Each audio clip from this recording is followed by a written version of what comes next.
chang mi thiam ni ni lung lom na la tharasa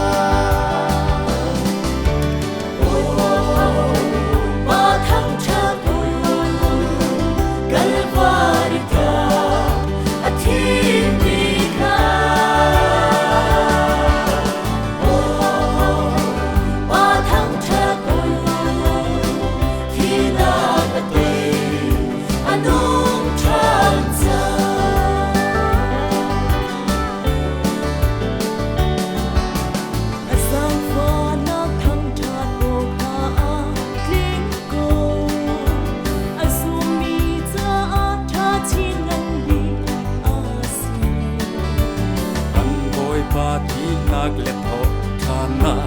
thongi pathian si na asung zalin kan umla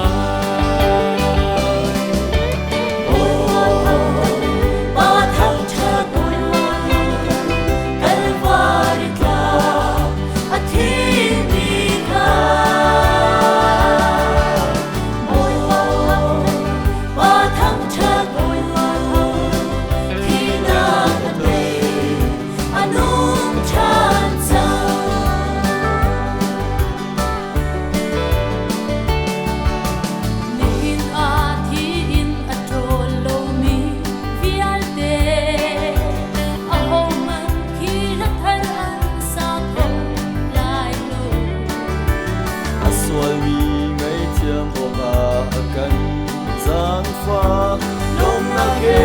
sun zaling la kan sala ba thang cha oi kalvari ka athi mi kha ba thang cha oi khi na kan nei anung chan cha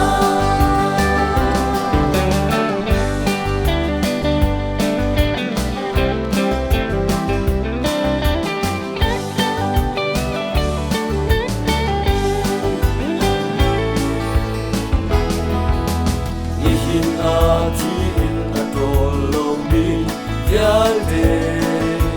a home man ki the taran sa ko.